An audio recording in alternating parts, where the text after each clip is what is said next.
한 10여 년쯤 전에 한 해 동안 직장인들에게 가장 높은 관심을 받는 뉴스 가운데가 하나가 이런 내용이 있습니다. 직장인 가운데 63%가 직장 생활로 인해서 질병을 앓고 있다라는 그런 결과가 있었습니다. 한 온라인 취업 포털 사이트가 직장인 1,315명을 대상으로 설문조사를 하고 그 결과를 발표한 것이 바로 그런 내용이었습니다. 이들 중에는 놀랍게도 화병, 화가 나서 생기는 병이죠. 화병 등과 같은 스트레스성 질환이 30.4%를 차지하는 것으로 밝혀졌는데요. 여러분, 화병이라는 병이 그 내용을 보면 이런 내용이 나옵니다.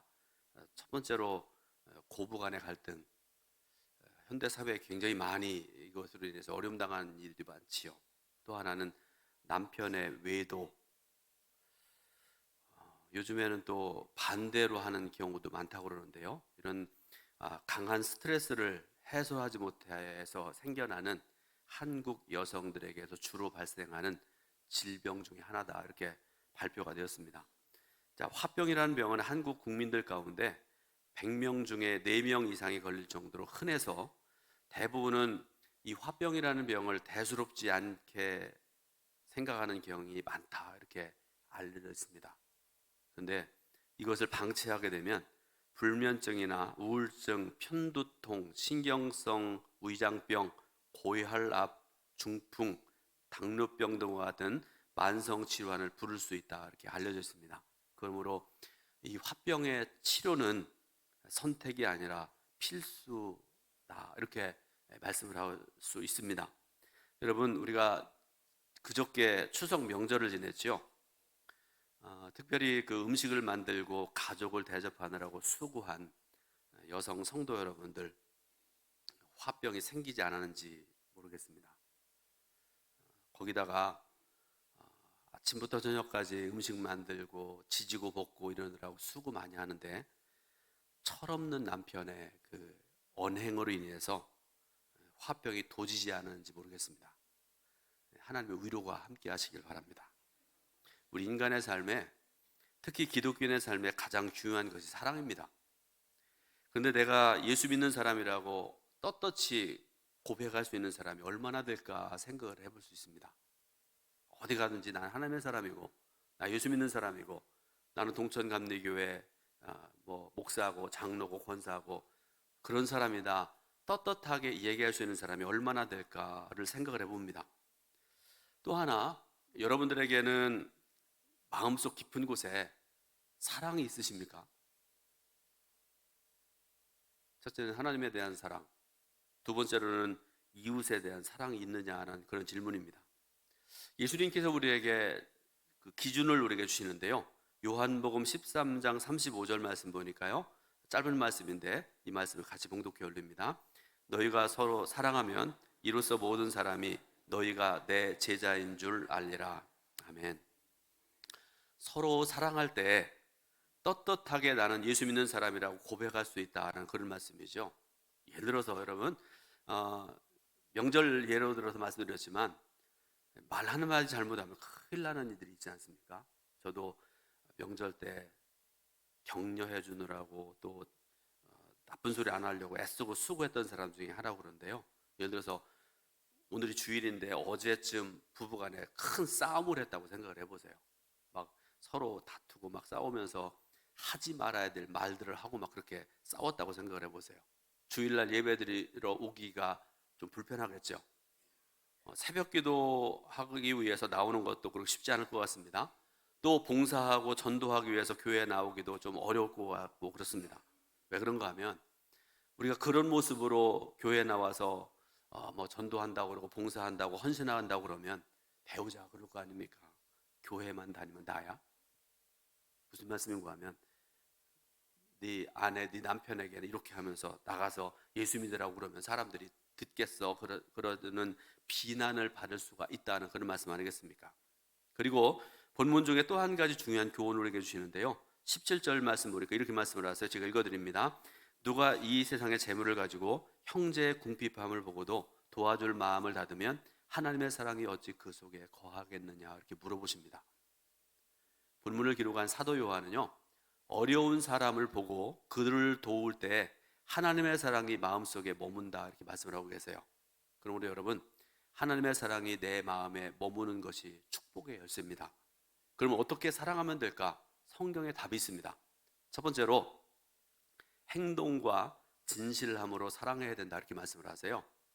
오늘 읽을 말씀 중에 18절부터 20절까지 말씀을 같이 읽어보겠습니다.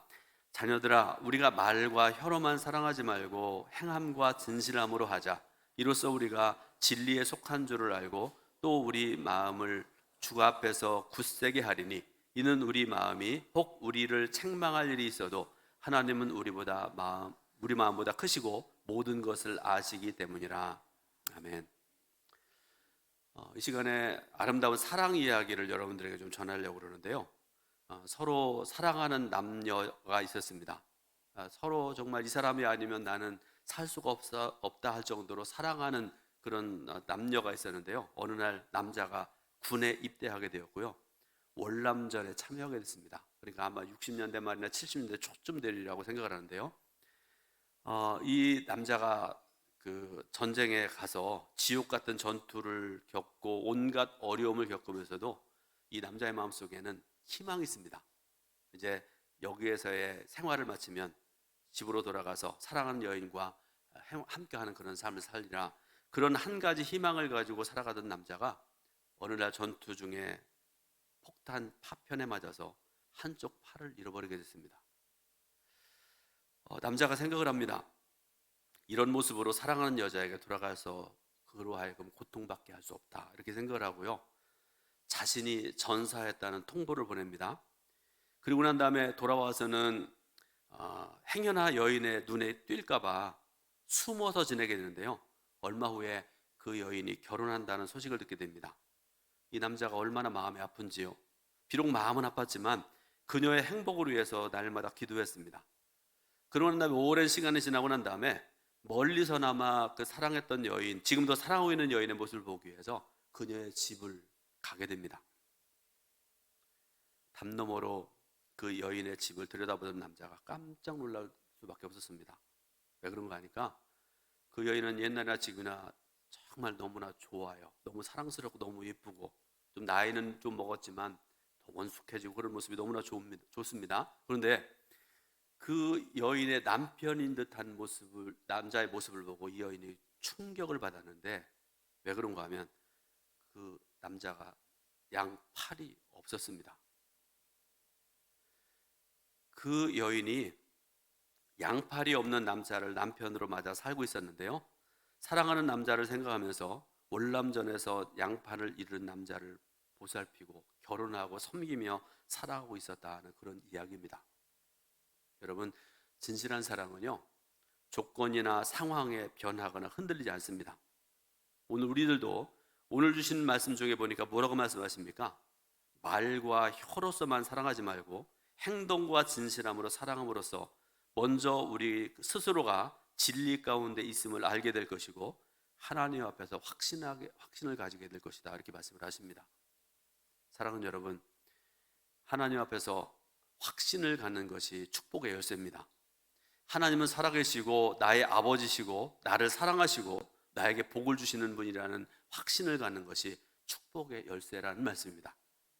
이런 확신이 있으면 됩니다. 그러므로 행함과 진실함으로 사랑함으로써 하나님 앞에 확신 있는 삶을 살아가는 저와 여러분들이 될 수 있기를 주님의 이름으로 부탁을 드립니다.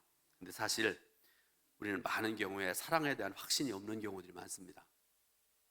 항상 마음이 찔리기도 하고요, 내가 이렇게 이기적이고 내가 용서하지도 못했고 사랑하지 못하는 그런 사람인데 하면서 후회하기도 하고 그런 삶을 살아가는 것이 우리 모습이기도 합니다. 그런데 여러분, 그럴지라도 결코 포기해서는 안 됩니다. 사랑하지 못한 것은 참으로 안타까운 것이지만 그로 인해서 마음에 가책이 있다 할지라도 결코 포기할 일이 아니라는 말씀입니다. 왜 그런가 하면 안타까움과 가책하는 마음이 있다는 것은요, 우리 마음에 하나님의 씨앗이 담겨져 있다는 증거이기도 하죠. 하나님의 사랑의 영이 내 속에 역사하고 있다는 말과 똑같은 말이기 때문입니다. 하나님은 오늘 말씀 보니까 우리보다 마음보다 마음이 크신 분이시고요. 또 모든 것을 알고 계시기 때문에 지금은 비록 가책을 받고 있지만 반드시 확신을 가지게 될 것이라고 말씀하세요. 사도 요한은 사랑하지 못해서 가책을 느끼는 우리의 마음을 하나님께서 알고 계시다 이렇게 말씀을 하세요. 오늘은 사랑에 대한 말씀을 많이 전하고 또 예화를 많이 좀 전해드리려고 그러는데요. 어느 유명한 목사님에 대한 이야기입니다. 이분이 캐나다에 있는 어느 교회에 초청을 받아가지고 집회를 하게 되는데요. 지금은 여러분 목사님 초청해도 호텔에 모시고 이렇게 하잖아요. 근데 저 어렸을 때만 하더라도 전 또 시골에서 자라는 사람이고 그런데 시골 교회 부흥회로 목사님 초청을 하게 되면 대개는 담임 목사님 댁에서 이렇게 같이 머무시기도 하고 어느 믿음 좋으신 권사님이나 장로님 가정에서 목사님 섬기시고 그랬지 않습니까? 그래서 이 목사님이 캐나다에 있는 어느 교회에 초청을 받아 집회를 가게 되는데 교회 어느 성도님의 가정에서 이렇게 묵게 되었답니다. 그런데 그분은 굉장히 이민해서요 사업을 잘해가지고 부장이 되었고요. 집에 보니까 엄청나게 좋은 집에 살고 있더랍니다. 그런데 목사님이 가만히 들어가서 보니까 며칠 동안 머물면서 보니까 가정의 분위기가 굉장히 어둡더래요. 들어가 보면 알잖아요. 가족들 만나는 거나 또 서로 간에 쳐다보고 대화하는 것 보면 알지 않습니까? 그래서 이제 대화하던 중에 권사님으로부터 이제 얘기를 듣게 되는데요. 남편이 얼마 전부터 중풍으로 고생을 하고 있고 아내는 신앙생활하면서 많은 은사를 체험했다고 그러는데요. 여러분 신앙생활하면서 은사 체험하는 거 굉장히 중요하잖아요. 근데 그것을 하나님 보시기에 합당한 모습으로 사용하는 거 굉장히 중요한데 그런데 이분이 은사는 많이 체험했는데 은사를 하나님 보시기에 아름다운 모습으로 이렇게 사용하지 못했다고 그래요. 근데 이분의 어려움 중에 하나가 뭔가 하면 시험 당하게 되면 시험을 이기지 못해가지고 항상 이렇게 힘들어하고 그래서 교회도 여러 번 옮겼고요. 지금 다니는 교회도 아직 등록하지 않은 상황이었다 이렇게 말씀을 했답니다. 이런 얘기를 하면서 권사님이 목사님한테 질문을 했대요. 목사님, 전 어떤 교회 다녀야 됩니까? 이렇게 질문을 했답니다. 목사님이 성경을 읽어드리면서 이제 말씀을 전했는데 고린도전서 13장을 예로 들어서 말씀을 전하면서 성경에 무엇보다도 사랑이 최고라고 말씀하셨는데 권사님 마음속에 모두를 사랑하는 마음이 있습니까? 교회를 사랑하십니까? 목사님 사랑하십니까? 누구를 사랑하십니까? 다 물어보시고 권사님 언제까지 괴로워하고만 있을 것입니까? 이렇게 말씀드렸더니 권사님이 그 말씀을 듣고 많이 울었었는데 그 이후로 어떻게 되었는지 모르겠다는 그런 말씀을 제가 책에서 봤습니다. 사랑하는 성도 여러분, 사랑 충만함을 위해서 기도하시기 바랍니다. 이 사랑 충만은요 성령 충만의 다른 말이기도 하고요 믿음 충만의 다른 말이기도 합니다. 지금은 비록 이런저런 이유들로 인해서 가책을 느끼며 살아갈 수 있지만 빨리 회복할 수 있기를 바라고요 진실로 사랑하며 살아가시기를 주님의 이름으로 축원드립니다. 두 번째로 사랑이 충만하면 두려움 없는 담대함이 생긴다 이렇게 말씀을 하세요. 읽을 말씀 중에 21절과 22절 말씀 우리 같이 말씀 봉독해 올립니다. 사랑하는 자들아 만일 우리 마음이 우리를 책망할 것이 없으면 하나님 앞에서 담대함을 얻고 무엇이든지 구하는 바를 그에게서 받나니 이는 우리가 그의 계명을 지키고 그 앞에서 기뻐하시는 것을 행함이라. 아멘. 자, 또 다른 예화를 여러분들에게 소개해 드릴 텐데요. 어느 성도가 미국으로 이민을 갔는데요. 그만 사기를 당했답니다. 이민해서 열심히 일하고 노력을 해서 돈을 모으고 피땀 흘려서 돈을 모으고 그런데 그 돈을 하루아침에 다 잃어버리고 심지어는 이분을 사기쳤던 사람이 폭행하고요. 그리고 사람들한테 이분에 대해 자꾸 나쁜 말을 하고 그래가지고 이분이 마음에 분노가 생겨나고 미움과 좌절감들로 가득 찬 그런 삶을 살게 되었다는 얘기입니다. 그런데 여러분 엎친 데 겹친다는 말이 있잖아요. 두 아들이 그렇게 잘 자라나던 아이들이 부모님이 당하는 그 고통을 보면서 방황하고 학교 포기하고 나쁜 친구들과 어울리는 그런 삶을 살게 됐습니다. 정말 힘든 상황이겠죠.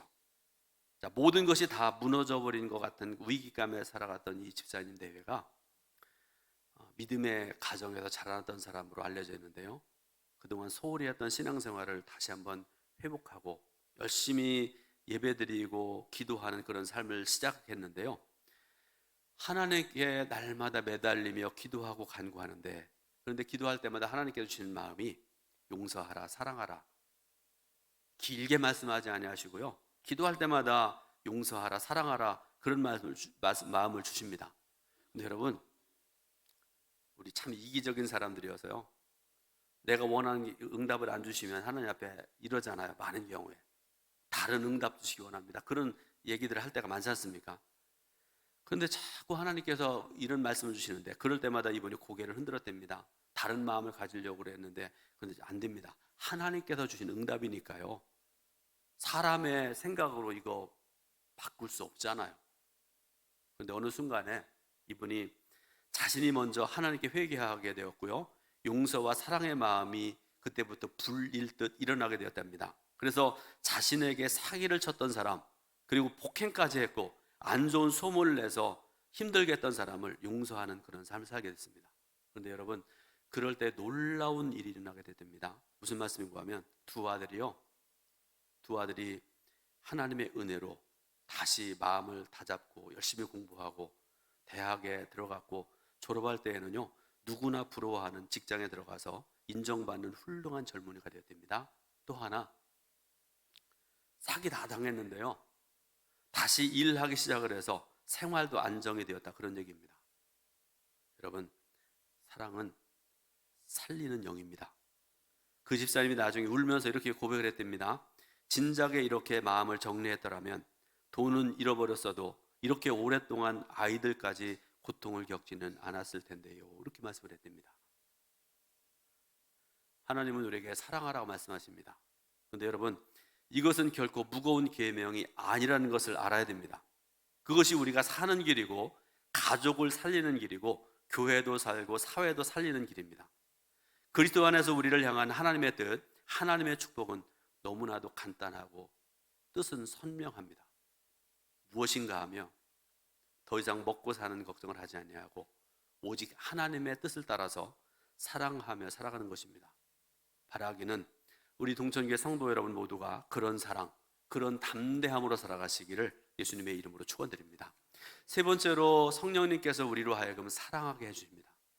내가 하는 게 아니라요, 성령님께서 사랑하게 하신다는 말씀입니다. 자, 읽은 말씀 중에 23절과 24절 말씀 같이 봉독합니다. 그의 계명은 이것이니 곧 그 아들 예수 그리스도의 이름을 믿고 그가 우리에게 주신 계명대로 서로 사랑할 것이라. 그의 계명을 지키는 자는 주 안에 거하고 주는 그의 안에 거하시나니 우리에게 주신 성령으로 말미암아 그가 우리 안에 거하시는 줄을 우리가 아느니라.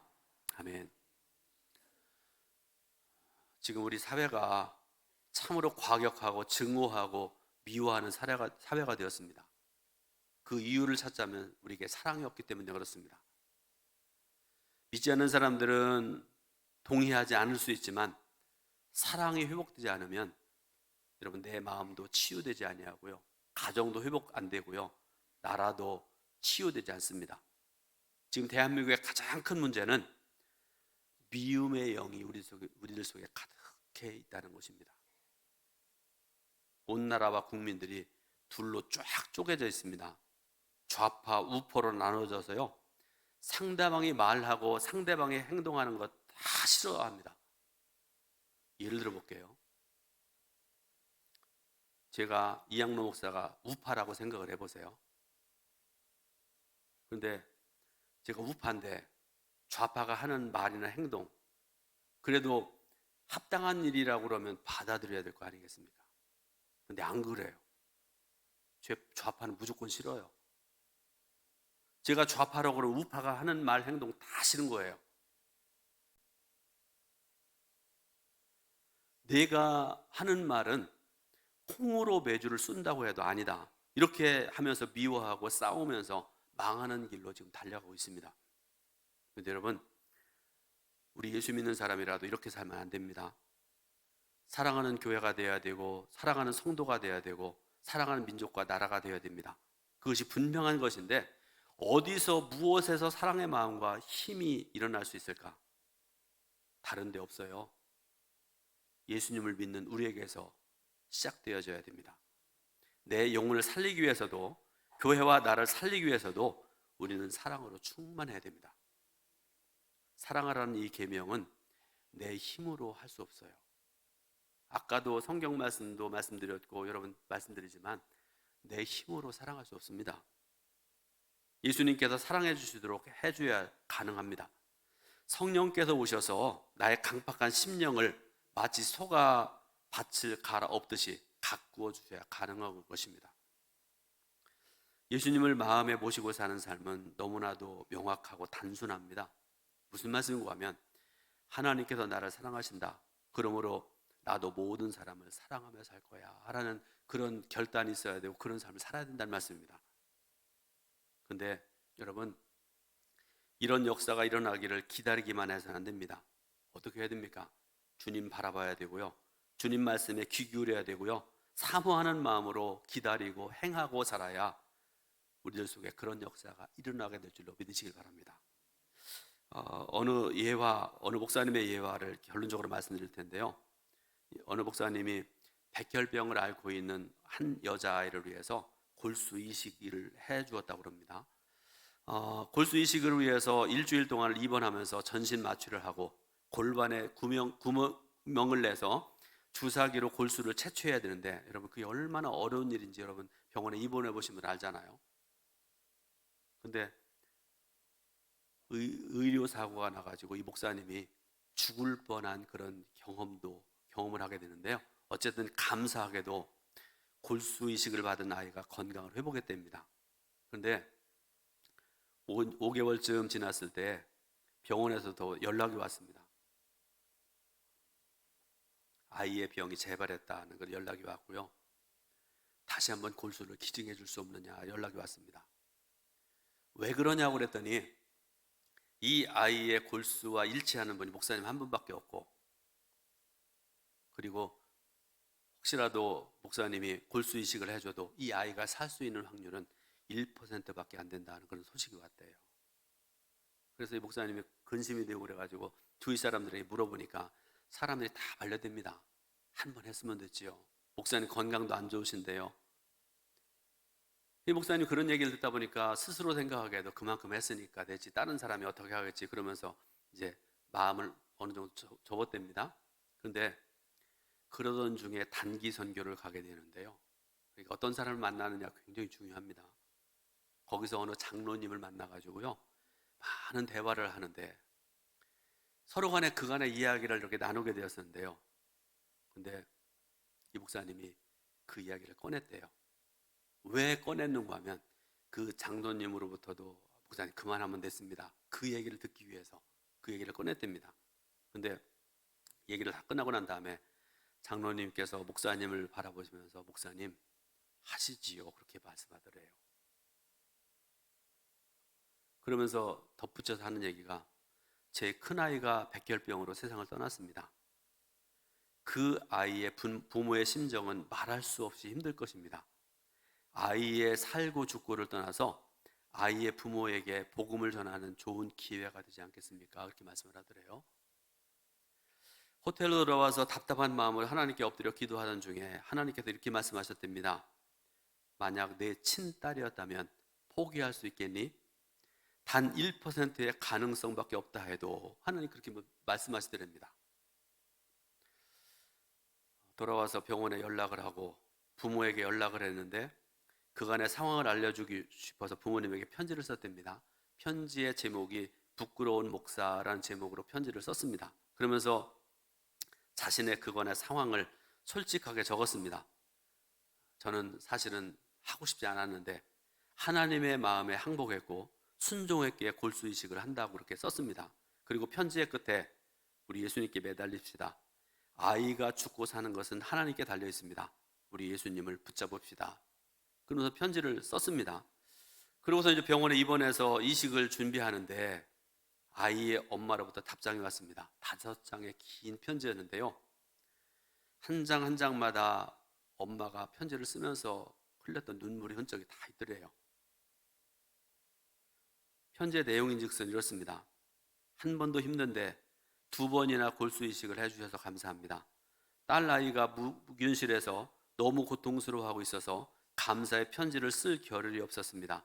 저는 목사님이 얘기하는 예수님이 누군지 모르지만 저도 매달리겠습니다.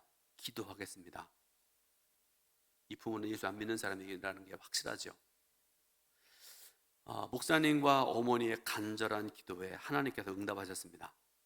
이 아이가 골수이식을 하고 난 다음에 몇 년이 지난 지금까지 건강하게 잘 살고 있고요. 온 가족이 예수님을 영접해서 신앙생활을 하고 있고, 또 하나 아이의 아빠도 다른 사람에게 골수이식을 해줬다는 그런 아름다운 이야기입니다. 어떻습니까, 여러분? 이 이야기를 들으면서 살아가는 삶이 힘들다는 걸 알고 계시잖아요. 알 수 있지 않습니까? 그러나 우리가 계속해서 주님을 의지하고 주님을 바라보고 있으면 결국 주님께서 우리에게 사랑의 기적을 이루게 하신다는 것을 알 수가 있습니다.